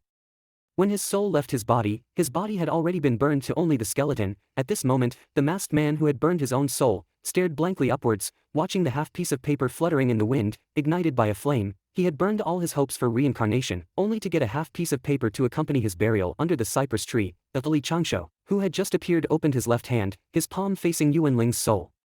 With a slight close of his 5 fingers, those 7 hard-to-refine soul-destroying nails were detonated instantly. At the root of the cypress tree, Li Changshou watched the immortal skeleton that was still not burning out with his spiritual sense. He slightly furrowed his eyebrows, controlling the paper man 5 to throw out the soul-capturing pearl, and had the paper men 1, 2, and 3 increase the intensity of their fire. This gloomy, mysterious fire was a bit lacking in damage when facing an immortal. He still had to find a way to get the Samadhi true fire from within the sect. After waiting for a while, the skeleton collapsed with a bang, turning into ashes on the ground. The 3 paper men began to chant scriptures according to the program, and Li Changshou finally made his move. The ceremonial step of scattering ashes still needed to be done personally to be reassuring. A so-called immortal, yet so destitute, with merely an axe and a storage artifact. Indeed, most chi practitioners who mingle in the secular world are the riffraff of this profession. Amidst the fluttering black ashes, Li Changshou collected the storage artifact that looked like a thumb ring, along with the plank axe, into the storage bag number 4 marked with the character Tian. Then he put away the soul-collecting pearl, jumped to the edge of the cliff, and squatted in front of the 3 immortal solution grass. Taking out 2 pre-prepared jade boxes, he stuffed 2 detoxification pills he had concocted under his tongue. With his hands enveloped in 18 layers of mana, he swiftly and carefully uprooted 2 of the older poisonous herbs, quickly placing them in the jade boxes and sealing them, harvesting herbs without causing extinction, preserving good fortune without diminishing it. Finally, a slight smile appeared on Li Changshou's face. He quickly stood up, not daring to linger here any longer. Worried about Yuan Ling's other accomplices, he first rushed to the head of the triad by boa snake that had fallen, took out a storage bag marked Earth 2 from his arms, directly put the snake's head into it, sealed it with a talisman, and put it into the storage artifact number 4 marked with Xian. This thing should be able to refine some decent poison, which could be used for self-defense and wolf prevention for his junior sister. It shouldn't be wasted here. The rolling snake poison was still around, and the corpses of those masked men had already been incinerated by the three main battle paper men. Non-immortal targets. The cold and mysterious fire burned effortlessly. The remaining ashes of these men had already merged with their general, waiting to be carried away by the wind. Next, Changshou and the four paper men sprinkled 2 bottles of medicinal powder everywhere. The human blood on the ground was instantly ignited, producing patches of green ghost fire, causing these bloodstains to disappear in the blink of an eye. Well, purifying the primeval environment and protecting the ecology of Beizhou is an obligation that the human chi practitioners cannot shirk. After collecting a few more storage artifacts, Changshou scanned the surroundings with his eyes, his spiritual consciousness also probing every rustle of wind and grass within a radius of 10 miles, and his hands began to form seals. After confirming that nothing was overlooked, several figures around him turned into paper men and returned to Changshou's sleeve, closing the umbrella and slipping into the rock layer. Changshou quietly left the place. After the formation dissipated, the surrounding poisonous fog surged, bringing a slight breeze under the cypress tree. There was only a headless snake corpse, several pools of highly toxic snake blood, and the crisscrossing cracks on the ground, with the cliff about to collapse. The old cypress tree, which had gotten a new hairstyle, was gently swaying its few remaining branches in the wind, as if bidding a reluctant farewell to Changshou hidden in the earth. After all, he was the first man to enter its trunk and roots in its tree life. Using earth escape, Changshou quietly approached the place where his 2 fellow disciples were fighting. Yuqin Xianya was controlling her flying sword to randomly attack Yuanqing, who was already unable to defend himself. His body was full of wounds, with blood staining his robes. This Yuanqing, a return to virtuality cultivator, was his cultivation stacked up with elixirs? Is this the so-called second-ranked existence among the same generation of disciples? If the guys on the ranking of the current generation of disciples are all of this level, then in the immortal door competition a few years later, if he prepares more elixirs and self-researched artifacts for Linger, she could probably make it to the top 100. Changshou sneaked to the periphery of the two's battle, calculated Yuqin Xianya's rhythm of making moves, and threw a porcelain bottle at Yuanqing from the ground. It was the porcelain bottle of the superior grade soft immortal powder that had just been used up. A faint breaking sound came from behind, and Yuanqing, who had just knocked away 2 flying swords, swung a sword casually behind him. The sword move was handsome and accurate, and it hit the porcelain bottle, shattering it instantly. Huh? Where did this bottle? Yuanqing's eyelids flipped, and before he could even withdraw his sword, his body swayed and he was about to fall forward. This moment, 4 flying swords came whizzing from the front, and Yuanqing, who was about to fall forward, almost opened his arms, actively welcoming the incoming flying swords. Yuqin Xianya originally did not intend to kill Yuanqing here. Even if Yuanqing was despicable and shameless in her eyes, he was also a disciple of the sect, and she needed to bring him back to the sect for the masters to deal with. But at this moment, Yuanqing suddenly stopped resisting. Yuqin Xianya, just as Changshou had calculated, was not very proficient in this sword control technique. At this moment, she couldn't withdraw her swords in time, and the 4 flying swords instantly pierced through Yuanqing's neck, forehead, chest, and abdomen. The precision of the strike, annihilating his 3 souls, piercing his dantian, was clean and decisive, leaving no chance of survival. Yuqin Xianya paused, then seemed to realize something, and sighed softly. She descended from midair, jumped off the flying sword, and quickly walked towards Yuanqing's body. Yuanqing passed away peacefully, indeed, very peacefully. He didn't feel any threat of death at all. He fell into a dream in an instant, and couldn't wake up even when his body was pierced. A faint smile appeared at the corner of his mouth. Even a trace of superior-grade soft immortal powder was not a dose that Yuanqing could bear at this moment. And Yuanqing's smile in Yuqin Xianya's eyes, even if you are as evil as you, do you have a hint of remorse? Were you also forced by someone? A bit of reluctance appeared in Yuqin Xianya's eyes. She shook her head. The flying swords quickly returned and merged, igniting a raging fire, melting into the big sword, and hung on her back on its own. Hearing this self-talk, Changshou Underground couldn't help but give a thumbs up. Poisonous junior sister, worthy of being poisonous junior sister. She even has the superpower to self-comfort. Speaking of, amidst uncertainty of the surroundings, killing an opponent and not leaving immediately, but instead lingering here in remembrance and reflection, one can tell at a glance that such a person has not been battered by the harsh realities of life. They are too carefree. This moment, Yuqin Xian looked up at the cliff where there was no longer any movement.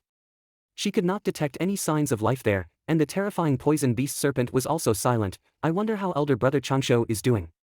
Let's take Yuanqing's body and go check it out. With that, Yuqin Xian took a few steps towards Yuanqing. Just as she was about to use her magic to envelop Yuanqing's body, her eyelids flickered and she slowly fell backward. With a clatter, the great sword fell to the ground. Almost simultaneously, subtle ripples appeared on the ground beneath Yuanqing, and the shards of porcelain quietly melded into the earth. These ripples quickly moved towards Yuqin Xian. When they reached under her, a hand reached out and casually grabbed Yuqin Xuan's long hair. This ruthless hand pulled hard, dragging the unconscious Yuqin Xian directly underground. The ripples on the ground gently swayed a few times before disappearing, restoring its original smoothness and sturdiness. The defensive strength of a chi cultivator is extraordinary, even the hair follicles on the scalp are no exception. This action, though indecorous, is very convenient, secure, and does not cause unnecessary misunderstandings, nor can it really pluck a returning Void Realm cultivator bald. When Li Changshou made his move, he merely wanted to quickly drag the person away and leave this place of trouble as soon as possible. As for the body of Yuan Qing, he didn't kill the man, so there was no need to scatter his ashes. Cleaning up the shards of the porcelain bottle was enough. Ruanqian-san is just a sedative. The traces will completely dissipate after a few days of a person's death and it would be hard to detect. Moreover, when the immortals from inside the gate come looking later, if they can't find the traces of the body, it would be even harder to explain. Deep in the earth, Li Changshou, dragging the sleeping Yu Qingxian, headed directly southeast, like two swimming fish, quickly disappearing from sight. Ah! This broken array is so annoying. With Jiujiu's angry shout, the earth trembled under her feet, and the poison insects and beasts in the foggy land were trembling and terrified. Despite the array's blockade, the earth remained firm and did not crumble under the feet of the true immortal Jiu. In a corner to the side, Wang Qi and Lu Yener were leaning against each other, looking listless and dispirited. Being trapped in this place for so long, their mental states were naturally not good, but it was precisely this environment that quickly warmed up their feelings in a short time. Now, they were each other's sister Yener and brother Qi. By the way, the Qi in Wang Qi's name does not mean strange. Jiu was so irritable, half of it was because she was irritated by these two young Taoist couples. After venting her inner frustration, Jiu crossed her arms, sat cross-legged in mid-air 3 feet above the ground, and continued to ponder her strategy. Lu Yener walked over slowly and said softly, "Uncle Jiu, don't worry too much. Good people are blessed by heaven. Maybe our junior brothers and sisters are waiting for us in the town." Jiu snorted, "It's been so long, their bodies might be gone by now." "Sister," Lu Yener continued to persuade, "didn't Uncle say yesterday that by counting the days, someone should have been sent from the sect by now? Perhaps, we will be able to escape soon." "Ah," Jiu scratched her medium-length hair with both hands, "I don't know if those 3 guys are dead or alive. If something happens to Li Changshou, how am I going to explain it to his master? If those 2 precious immortal seeds die prematurely, my 100 years of wine money will be gone." Lu Yener had a few black lines on her forehead. Although she knew that Uncle Jiu was saying one thing and meaning another, and that she was really concerned about them deep down, she always felt that Uncle Jiu, indeed, she cared more about her wine money. Suddenly, a gentle breeze blew through the array, followed by a sigh that echoed in all directions. Following that, an old voice without any fluctuation said, "Little Jiu, do you plead guilty?" Jiu couldn't help but shiver, dropped her slender legs and feet, and whispered back, "Master?" Lu Yener was also surprised. "Is Master Wangqing personally looking for us?" The surrounding white fog began to quickly recede, and the 3 of them finally managed to break free from the array, their spiritual senses expanding unobstructedly in all directions. At this moment, 2 figures flew over from a distance and landed in front of Jiu. These were 2 old men with white hair, dressed in black. Both of them were Yuan immortals. At this moment, they were both seriously injured and unconscious, each with a palm imprint sunken into their bodies. Wang Qi shouted excitedly from the side, "Uncle Jiu, it's them. They attacked Sister Yener and me." Without any hesitation, Jiu bent her knees and knelt down on the ground, her forehead touching the ground, and said with a sorrowful expression, "Master, I have been plotted against, and 3 young juniors have lost contact. I am willing to accept all punishments, but please, Master, quickly search for their traces to see if anyone survived." At this time, the surrounding white fog had disappeared, and several figures appeared in the distance. The Taoist in front was no more than 5 feet tall. Seeing Jiu kneeling so seriously, he couldn't help but feel a little embarrassed. He coughed and laughed. "Your master didn't come, it's me, cough, you're cunning and handsome, 5th elder brother, Murderous intent." The short Taoist shivered instantly, trying to salvage the situation, but the little sister in the hemp clothes in the distance stomped her foot and shot towards the ground, fast as an arrow shot from a divine bow. It caused a series of sonic booms. Covering his swollen half-face, the short Taoist complained, just trying to lighten the mood with a joke, "Why are you so rude, Xiaojiu? Your senior brother, raised you from a baby, feeding you every meal. Ahem, let's get to the point." The short Taoist's Taoist name is Jiu, and he indeed raised Jiu from a young age when their master, the forgetful sage, began his long-term seclusion. Although they are technically senior and junior Taoist siblings, their relationship is more akin to father and daughter, and they often playfully bicker. Seeing that Jiu was about to lose her temper again, Jiu quickly changed the subject, pointing to the people behind him and firing off a series of questions. "Their masters are all here. Who is missing? Where did they disappear? And how long have you been trapped here?" Jiu's face immediately darkened. She bowed her head to the people behind her, not knowing what to say for a moment. Lu Yener and Wang Qi showed joyful expressions, coming forward from the back, saluting, and calling out the word "Master." Behind Taoist Jiu were several people, including Jiang Jingshan of Petian Feng, who was a true immortal, King Xuanya's teacher, who was the current head of the Du Xian men, Lin Qi of Patianfeng, the teacher of Yuan Qing, and 2 contemporaries of Jiuzhou from Du Linfeng and Xiao Linfeng. At this moment, they had found their respective disciples, so they didn't say much. Jiuzhou's gaze fell on the white-haired old Taoist standing at the back, Qi Yuan of Xiao Qiongfeng, the teacher of Li Changshou. The old Taoist looked haggard, and for a moment, Jiuzhou couldn't bear to look at him directly. She sighed softly, knowing in her heart how important Li Changshou, this disciple, was to the old Taoist. How much hope and hesitation he had placed on him. Jiuzhou said in a low voice, "Brother Qi Yuan, the last time I saw Changshou, he was heading north. Yuan Qing and Xianya went in the northwest direction, accompanied by a general from Xianya's family named Yuan Ling. If I'm not mistaken, this is a plot against Xianya." Ah, the old Taoist Qi Yuan gave a bitter smile, saluted Jiuzhou, and bowed deeply, saying, "Life and death are destined, and this is just the way it is when you go out to practice. Everyone, I have not yet become immortal, and I am limited in the North Continent, so please help me search for my disciple. The Xiao Qiongfeng lineage will be forever grateful." Jiuwu on the side quickly said, "We are all family, don't worry, Brother Qi Yuan. We will split up into 2 groups now. Jiuzhou and I will go north with you to search. Sister, cheer up. Even if you want to be punished, you have to wait until we find them." These 2 Yuan immortals were guarding outside the large formation. When I found them, they were constantly repairing the formation, obviously one of the culprits who planned this against you. We each catch one and interrogate them. We will definitely find out something. Let's go, let's hit the road. Jiang Jingshan and Lin Qi both agreed. It could be seen that they were very anxious. The short Taoist Jiuwu waved his sleeve, and the 2 unconscious Yuan immortals in the distance were immediately drawn to him out of thin air, and he casually threw one to Lin Qi. They didn't say much. At this time, finding their disciples and rescuing them was the most important thing. After setting up the frequency of communication and the scope of their respective searches, they split up into 3 groups. Wang Qi's master took Wang Qi and Lu Yener to inquire about the news in the town outside. Lu Yener's master went with Jiang Jingshan and Lin Qi to search in the northwest direction. Jiuwu took Qi Yuan and Jiuzhou and headed north to search. In a rush, these immortals from Du Xian men continued on their journey to find their disciples. Meanwhile, a handsome man who did not want to reveal his name was hiding in a newly opened cave 1,000 miles to the north, starting a fire, holding a scroll of books.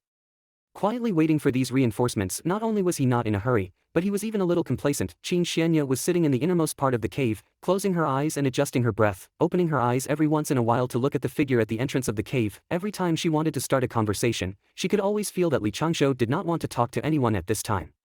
After killing Yuan Qing, she had been unconscious for 3 days and had just woken up half a day ago. Her injuries were no longer serious, but her scalp was a little sore. "Brother Changshou, are we just going to wait here?" Li Changshou replied casually, "Within 300 miles, I have left many secret marks unique to our Du Xian men, and I have also set up a formation outside this cave to hide our tracks. It's relatively safe here for now. If, as you say, Yuan Qing and his group have other accomplices, it would be easy for us to fall into their hands if we go further south. Judging by the time, whether or not Aunt Jiuzhou has escaped, the immortals from our sect who are coming to aid us should have already entered by Jiluzu." Li Changshou paused, looked up at Qin Xianya. "If you're still not at ease, we can also detour around 30,000 miles, but there's also a risk of running into them."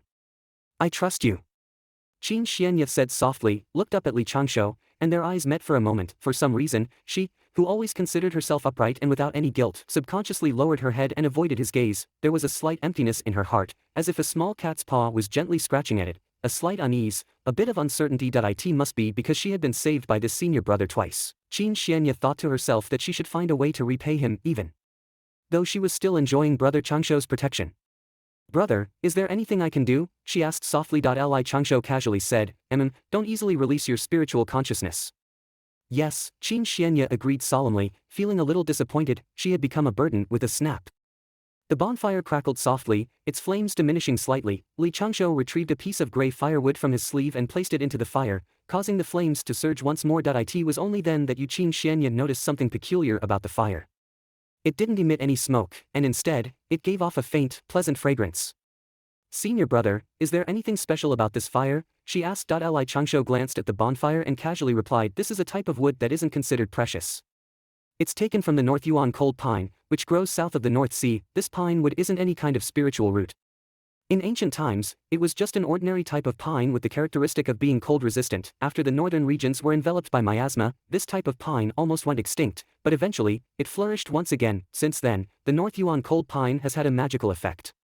It isn't affected by the miasma and emits a certain scent that makes poisonous insects and beasts instinctively avoid it. This small bonfire can keep us safe from any poisonous creatures within a radius of 300 zhang. It said that in the places where the witch clans gather today, you can often see large areas of North Yuan cold pine. This pine wood isn't worth many spirit stones, but very few people use it. Yuqin Xianya listened with rapt attention, her eyes reflecting Li Changshou's profile. She whispered, "Senior brother, you truly have vast knowledge." "These are all recorded in our sect scriptures," Li Changshou calmly replied, continuing to read his scroll without showing any interest in further conversation. Yuqin Xianya pursed her lips, pondering something in her heart. After a while, she asked again, "Senior brother, have you found the medicinal herbs you were looking for?" "Quite fortunately, I have," Li Changshou replied with a smile, his mood greatly uplifted by the thought. Not wanting the conversation to end, Yuqin Xianya asked, "It seems you prepared a lot for this journey, senior brother." "Ah," Li Changshou answered nonchalantly, "I've been preparing for this journey to the northern regions for 15 years, collecting various anti-poison items bit by bit." 15 years, Yuqin Xianya blinked, then asked, "What about you and Ling and those villains? What happened to them?" Li Changshou said, "They perished alongside that three-eyed by-bow snake that was on the verge of becoming an immortal. We were quite fortunate in this matter." "Indeed," Yuqin Xianya sighed, "such villains won't meet a good end. I just didn't expect their retribution to come so soon." Taking advantage of the moment, Li Changshou said, "Well, Poison, ahem, Yuqin Jr. sister, there's something I'd like to ask of you." "Please speak, senior brother."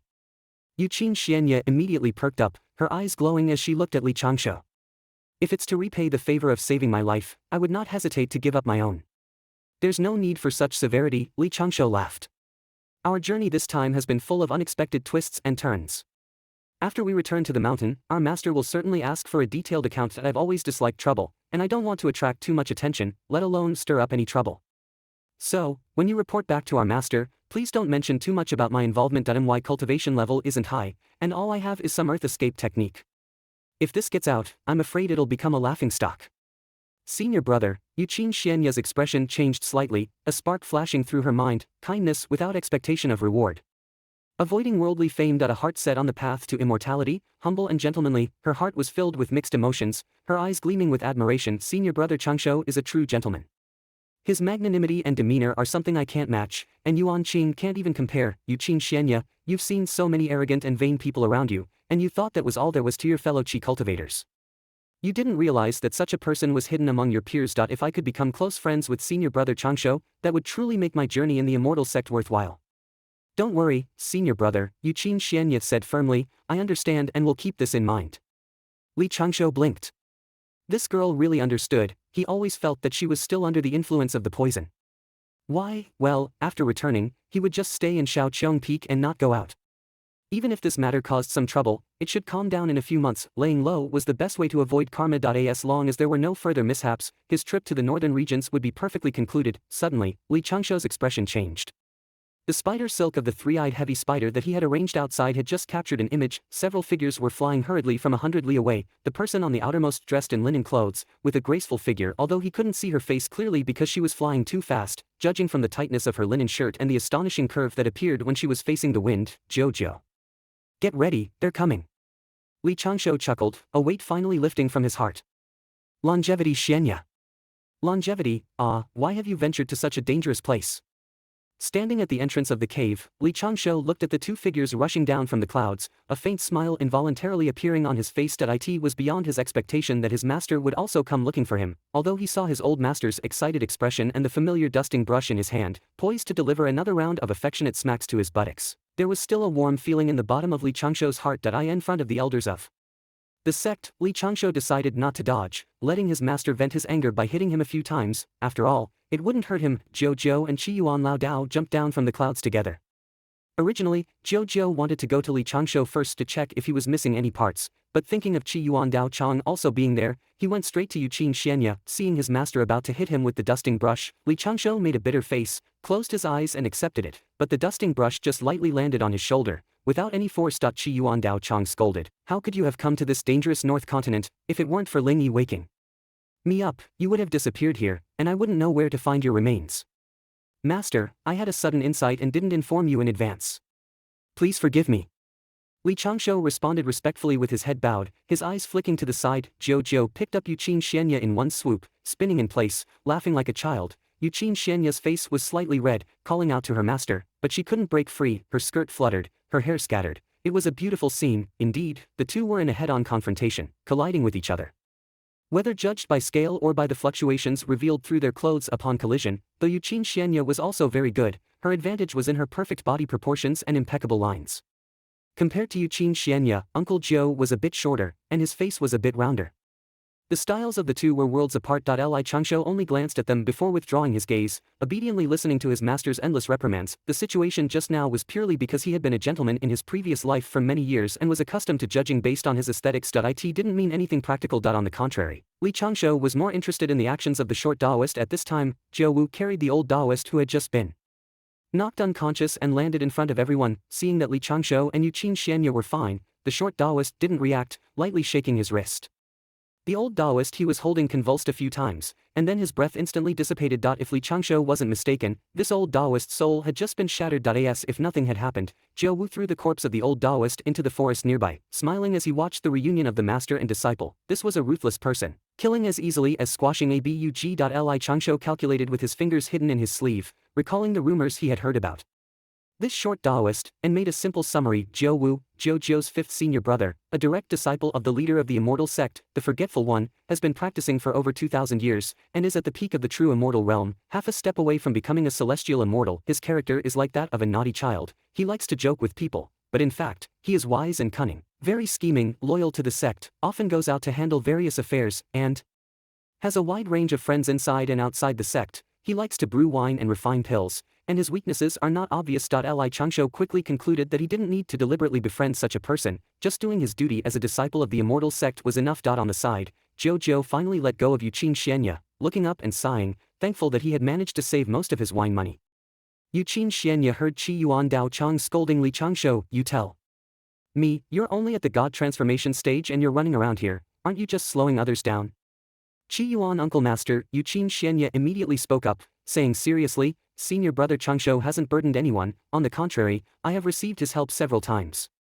That's right, I didn't slow anyone down, I even helped a lot. Li Changshou calmly interrupted Yuqin Xianya, a hint of smugness appearing on his face as he said, Master, you don't know, I was able to break through to the return to void stage precisely because I was training here. As he spoke, Li Changshou released his aura, the first stage of return to void. The aura was still a little unstable, just like someone who had just broken through. Yuqin Xianya was a bit stunned in her heart. How did her senior brother suddenly become like a different person? His previous calmness had suddenly turned into the slight frivolity of the moment. Li Changshou winked at her, and Yuqin Xianya was slightly stunned. Immediately recalling Li Changshou's previous instructions, she pursed her lips slightly, not knowing what she should say next. Changshou, you've broken through. Qi Yuan Dao Chang was immediately excited, carefully sensing Li Changshou's aura, and a smile appeared on his face, his eyes brightening considerably. But Qi Yuan Dao Chang's smile hadn't fully blossomed when he immediately put on a stern face and scolded, It took you 100 years to comprehend the return to void stage, and you're still so smug. Look at Xianya, she's your junior sister, and she's already at the 4th stage of return to void. Li Changshou gave a somewhat helpless smile, seeming a bit depressed from being scolded by his master. In reality, there was no fluctuation in his heart. In fact, he even felt a bit like laughing. Breaking through to the return to void stage in 100 years is quite good, it's a top-notch talent. Jiu Wu laughed on the side. Qi Yuan junior brother, my second senior brother took 200 years to comprehend the return to void stage, and then he accumulated slowly and made rapid progress, becoming an immortal in just 20 years. The matter of cultivation depends entirely on fate. Don't be so harsh on your disciple. By the way, Xianya, do you know where Yuan Qing is? Yuqin Xianya's face fell, she stepped back 2 steps, kneeled on one knee with her sword behind her, bowed her head, and said solemnly, Yuan Qing is dead, killed by my hand, please punish me, Uncle Master. Jiu Wu's eyebrows furrowed, he asked, You killed him yourself? Yes, I pierced his heart with 4 swords, breaking his soul, Yuqin Xianya said with her head bowed. This was all my doing, it has nothing to do with senior brother Changshou. Senior brother Changshou only used the earth escape technique to save my life. I am willing to take all the punishment from the sect. Jiu Wu frowned and pondered for a while. Jiu jumped 2 steps to Li Changshou's side, intending to elbow him, but he stopped in time and did not touch Li Changshou's arm. Ah, what's going on? Jiu asked in a low voice. Li Changshou shook his head, not answering. Instead, it was Jiu Wu who looked over at his words. This short Taoist's gaze was like 2 sharp arrows, as if wanting to pierce through Li Changshou's eyes.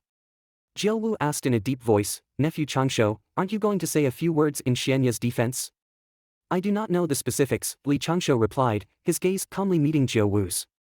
You are quite composed, Jiu Wu sighed. In fact, when I arrived, I had already searched the soul of that primordial immortal, and knew roughly what had transpired.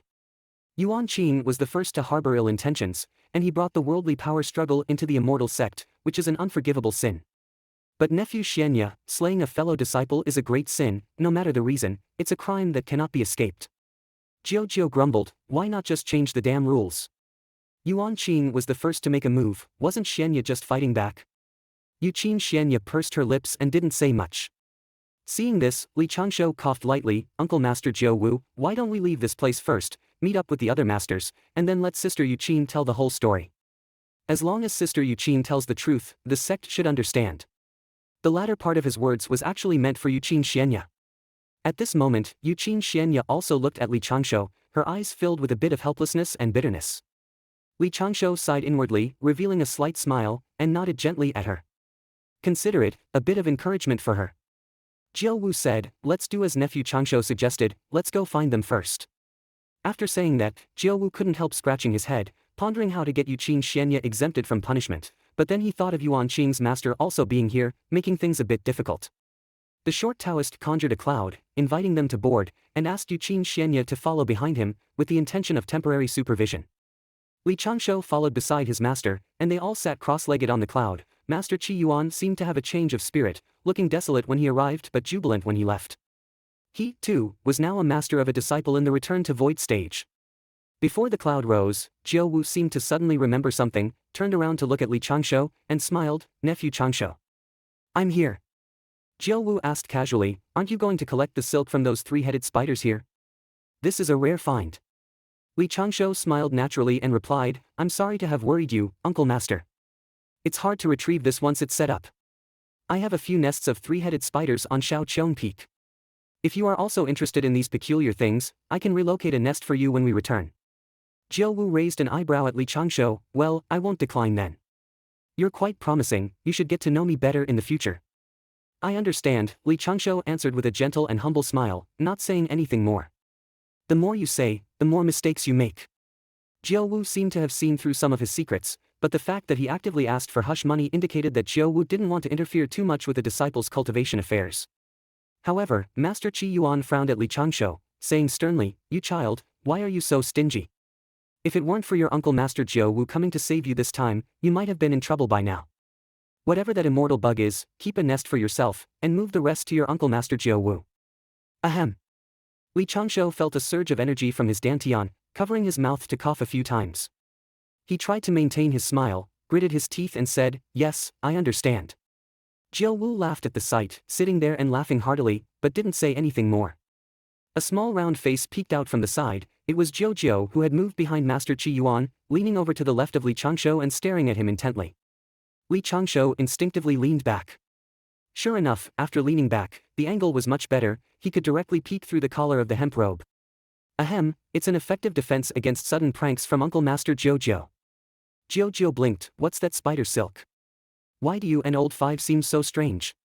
Li Changshou said, it's a kind of treasure, I can't explain it clearly, why don't you ask Uncle Master Jiao Wu? Humph, never mind. Jiao sat up straight, as if remembering something, she slapped her knee hard and said seriously, right, Brother Qi Yuan, fifth brother, look, what kind of disease does Changshou have? Is it a mistake in his cultivation, or has he fallen into a heart demon? Heart demon? Qi Yuan, Jiao Wu, and Xianya all turned their heads to look, while Jiao had already raised her hand, lightly poking Li Changshou's earlobe. This action was smooth and flowing. Jiao had already started when she was speaking, giving Li Changshou no time to react. Li Changshou was suddenly engulfed by a black line, his left hand trembled, causing all the muscles in his body to start twitching, his eyes rolled back, foam came out of his mouth, and he made a sound like he was about to suffocate. Seriously? Is this little Uncle Master also poisonous? No, this cloud is poisonous. Anyone with the word Jiao in their Taoist name is just outrageous.